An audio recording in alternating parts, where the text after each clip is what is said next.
Navigating motherhood and surfing is something that a lot of us do. This journey for everyone is different.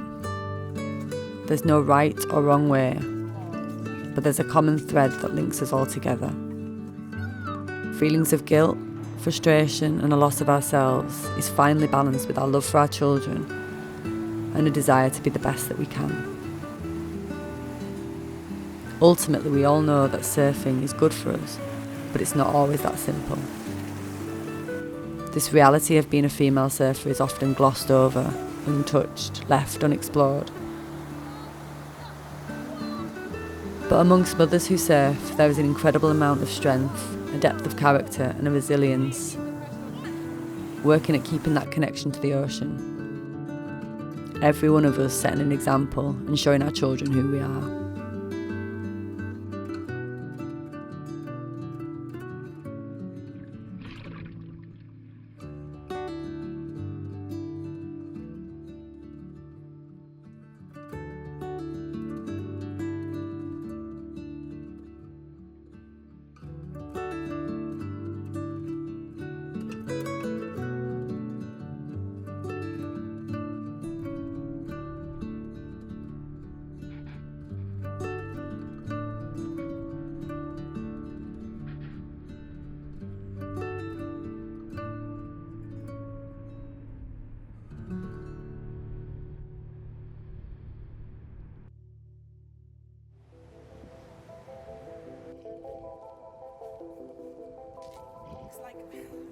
Up to the point of getting pregnant, I actually didn't think much would change in terms of me getting in the water.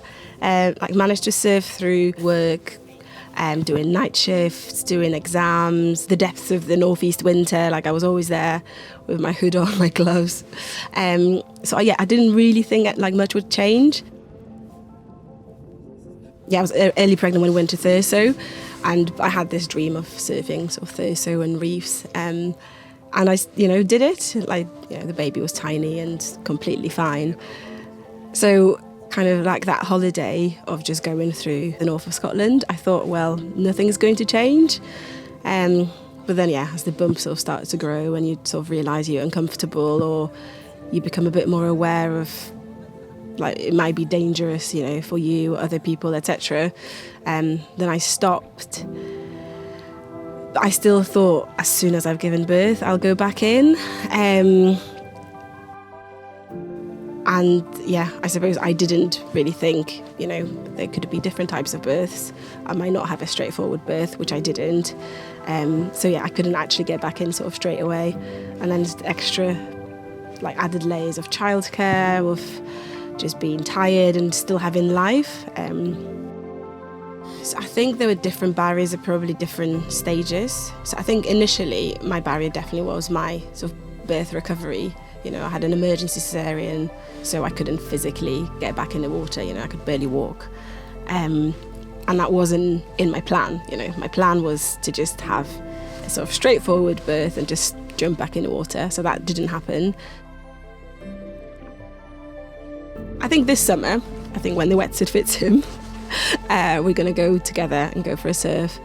And I think it'll just be hopefully normal, like we used to go on our holidays to Ireland or Portugal or places. He'll just come with and he'll just go in the water and we can all go and we can take our turns or we can all go in at the same time, and I think it'll be pretty exciting.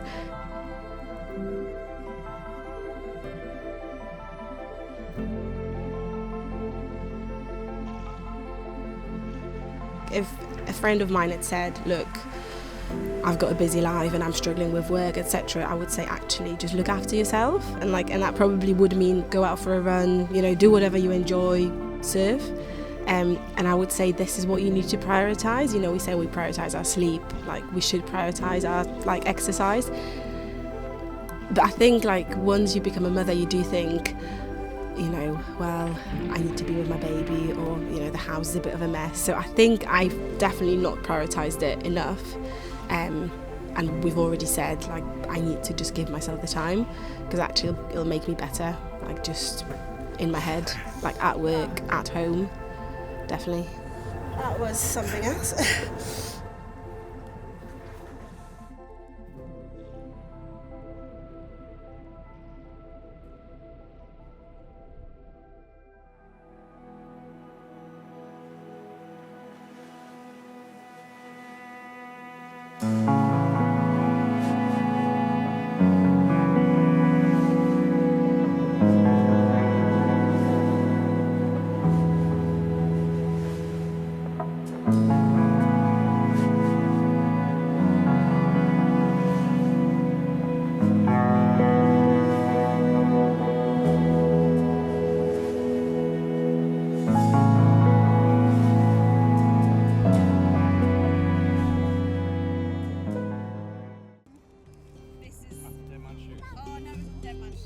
I've got two boys who are aged 4 and 7. I first started to surf about 10 years ago, but when I got pregnant with Isaac, I think that's when it stopped, and I feel like it's only just restarted in the last couple of years. I think I stopped surfing during my pregnancies, and then I didn't start again because life was so hectic once I had a baby and I went back to work. It felt like with the mayhem of raising the kids, and I was then running my business at home, that there just wasn't the time for it. It's really been since both the boys are at school that I felt like we've got time, me and Scott, where we can surf together again, because we started to surf together. Yeah, I think it is different for mums than it is for dads, and I don't say this as a disservice to Scott because me and him parent really quite equally, I think, but I've always felt the guilt that he doesn't feel. Like when I get an hour in the sea, I feel like I've had my time now and I've got to get back to it, and I've got 1,000 jobs to do, and I definitely feel that guilt at having done something that I've enjoyed, but I don't think we should feel like that, but I still do feel like it.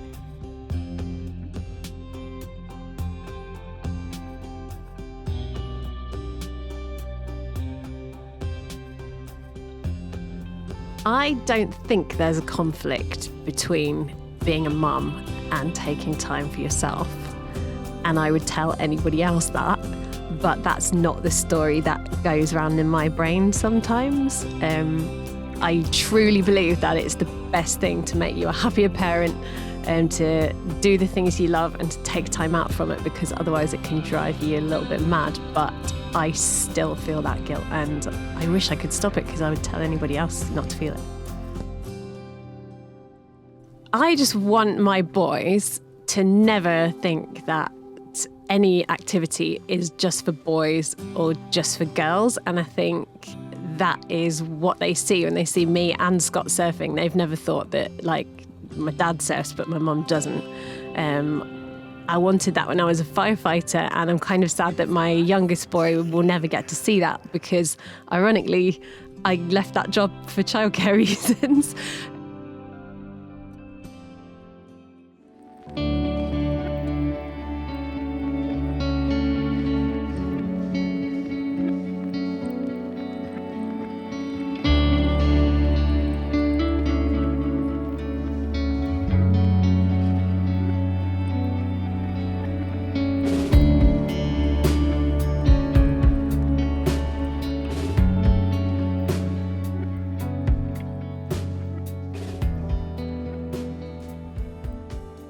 So I did a bit of surfing when I was younger, when I was like 13, 14. So like I haven't come from it brand new. And then I had my son in 2016. I started bringing him to the beach, like in his carrier, because he wouldn't sleep. So I used to do lots of walks along the beach, and I started to watch the surfers and see the waves coming in, and it started to rekindle that I want to get back out there. I was like reading waves as I was walking this little sleepy thing down the beach. And I remember seeing a kid get up on a board and just giving him a thumbs up and thinking, right, I've got to get back in. It's hard because even now, like, I feel really guilty leaving him to go and do things. Like, you kind of feel like you should have every minute you've got free, you should give to your child, especially if you're working. I've now carved out space between work and my son, picking him up. So I go surfing after work usually for a couple of hours, and then I go and pick up my son. So I'm never really in like a calm state of mind to go surfing. I'm like, I've just finished my job and I know that I have to pick him up, and I know I've got a certain amount of time. I've never surfed since I started surfing without a watch on. I have to check the time every 5 minutes. That's really hard. But The consistency is really helping because it means that I know exactly what times I've got. I've got 2 hours, 3 hours on a Monday. I go, that's my surf time, and I go and do it, and it means I have to do it regardless of conditions. I'm tired. I haven't slept in 6 years. I'm sure all parents relate to that one. And like I say, I'm between work, I'm between picking him up. And so, yeah, it's like, I find it really, really important that I get my few waves. When I first started surfing, it was all I wanted to do. It grabbed me the way surfing does, and it became a huge identity. And then I lost it for a lot of years through just work and life and whatever else. When I came back to it with my son, it became something that I think is more important as a mother, to show that I can do things, to show that I'm a person with more to their life than just being a mother. Although there's nothing wrong with that. I think it's a powerful thing to do, and I see it as something that my son will look up to me for doing, and it'll give him a lot of confidence. So it's the two things I think are on an equal importance scale for me, that one can't exist without the other.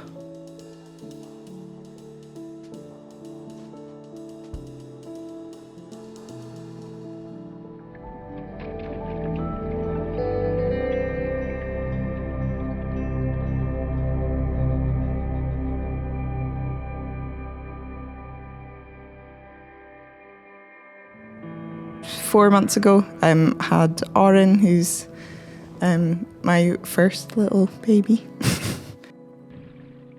Yeah, I think surfing was really important to me during pregnancy because of how it made me feel. I was working and I was doing a dissertation at the time, and I was trying to get my head around being pregnant, and it kind of gave me an outlet to feel like myself and breathe.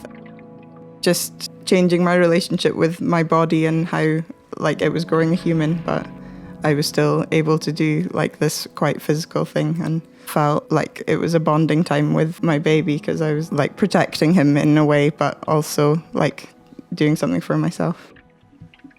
I've only been in a couple of times, and Andy was on the beach with Oren in the sling, kind of walking back and forth, and I was like, oh, I'll be checking back every second. And I went in, and about 20 minutes went past, and I was like, oh, I need to check back.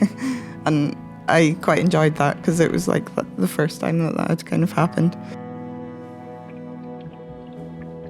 My want and drive to surf since becoming a mother hasn't really changed. It's just my circumstances have, and my priorities are obviously my son, but I'm also aware of kind of looking after myself as well.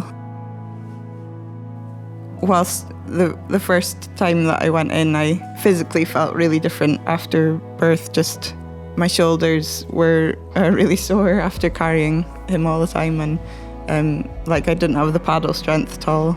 My abs weren't working. Like I managed to pop up and get my first wave was like a relatively long one, and Andy was like cheering from the beach, and it was just a very proud moment. I created this new life and I'm like sustaining it, but I'm still able to surf, and it was like a very profound moment for me, that I was kind of proud of what my body was capable of and being a woman. I thought it would be maybe like quite a sad thing of what I had lost going in surfing for the first time, but although I didn't catch many waves at all, but it was like a happy time.